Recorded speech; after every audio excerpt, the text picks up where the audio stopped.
bit about the Warriors and Giants and A's too. Greg Papa.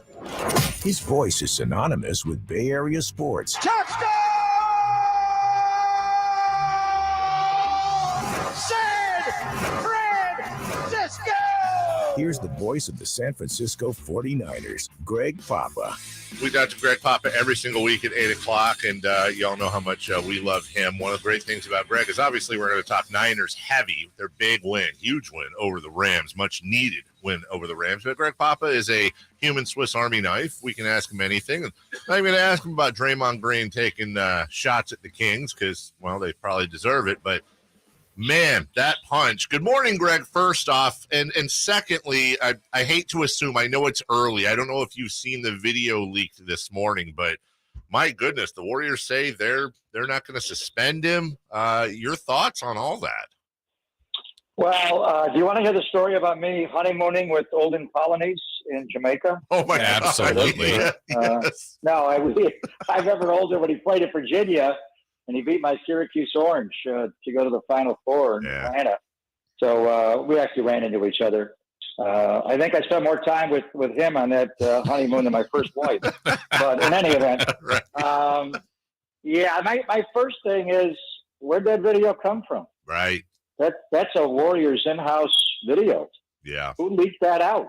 Great point. Who would leak that out? Why did they feel compelled to make this so public? Honestly, the video to me, and it's brief. I'd like to see it go longer and see what he did after he popped him. Poor Ron Adams is standing right there. I was like, don't hit Ron. Right. So I don't. I expected worse. I mean, it was described as that. Jordan did push him in the chest, and Draymond punched him.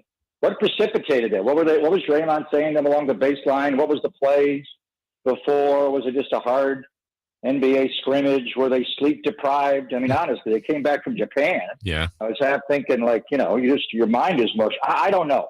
The actual punch itself is not as bad as in my mind, but it stops. I mean, did Draymond jump on him and bubble him and kick him? And what happened after that? Were they able to get him out of there?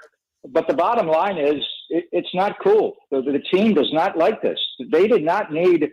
Well, how did this come out? Did Draymond pull a mea culpa and leak it to Chris Haynes? Did the Warrior? Why did this become our public consumption? And why didn't they keep it in house? And they're not backing down from it. They're not happy with it.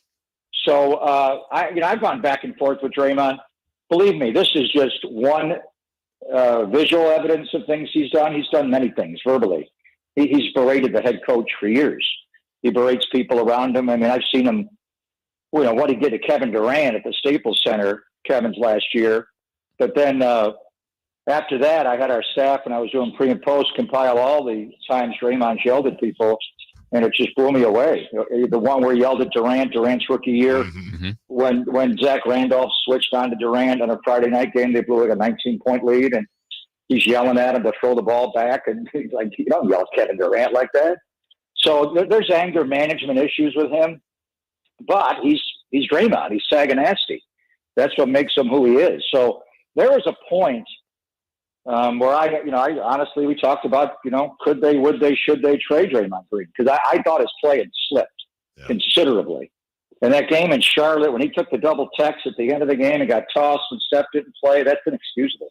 So he's doing things that are just out there. But then last year, he backed off on drinking during the season. I don't know if he completely gave it up, but that was the word. And you could see he was leaner. He was more affable. He had a son around, and he played great. The bottom line is you can be Draymond Green and do these kind of things as long as you play great. Yeah. Not for everybody. You can't drop him in everybody's locker room. They're not going to accept him, but these guys know him. I'm amazed at, Steve and Bob, and I know the owner loves them, that they tolerated them all these years. There's a point where you just say, let's just find somebody else to do that job and let's have sanity in our world. But the reality is, who really does what he does and does it at the level and makes it all work, and they accept him, and Steph loves him. So the video doesn't really shock me. I thought it would be worse. I'd like to see what happened when it stopped, who stopped the video. And then if I'm the Warriors, That's in-house video. That's somebody up, filming practice for the coaching staff to look at, or the players later. How did that get to TMZ? Greg, let's transition then to the Niners. The video, the live action you saw on Monday night was a really good version of the Niners, and I don't know what it is about the matchups with the Rams, but they certainly have ownage on them. What looked different? What looked better? Why did Monday go so well for San Francisco? Well, Jason, it was more of the same. What we saw in 19, 20, and 21 against them. They just whooped them. They just physically dominated them. To me, after the Denver debacle the week before, it was Debo and the defense and domination. And Debo is just a special guy. That play he made on third down, leading into halftime, just flipped the game. That could have been an entirely different game. If that young corner, Kendrick, picks it and goes the other way, he just missed it. Debo goes up and strong hands it.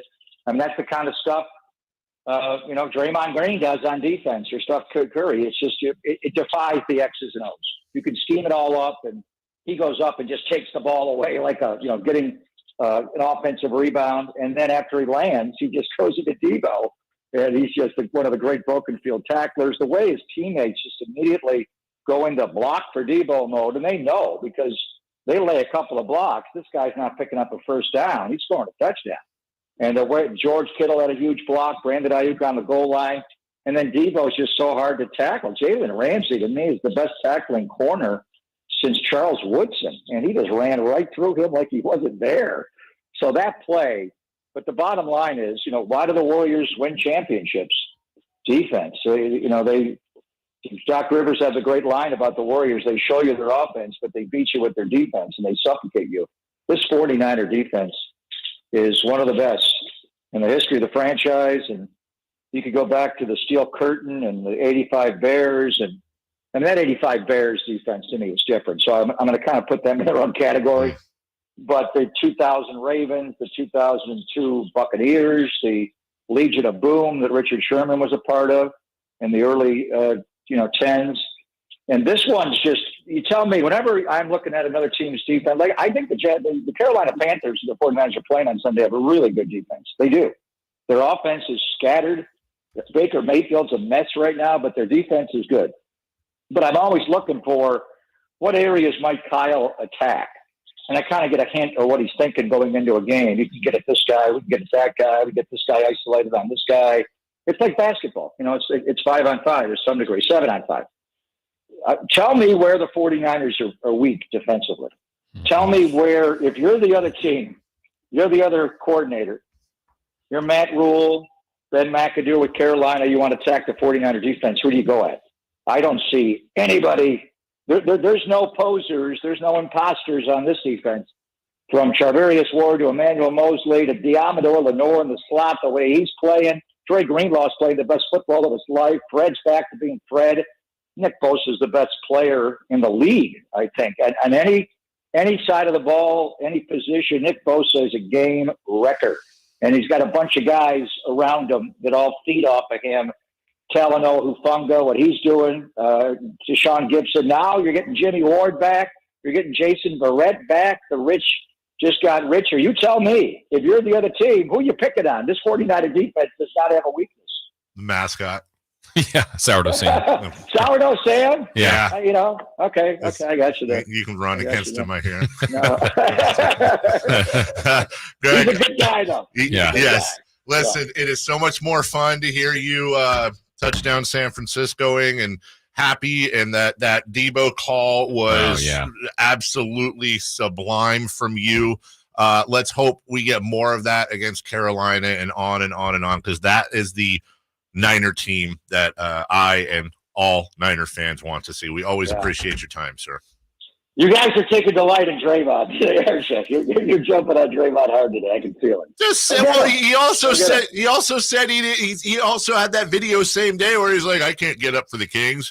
You can't expect me to start this engine for a team like the Kings. And it sucks, Greg, because it's true, and we get it, and it's sad. I don't know. What do you think? Would Vivek call Joe this morning and say, I hear you're having problems with Draymond. You want to trade him to us? We'll take him.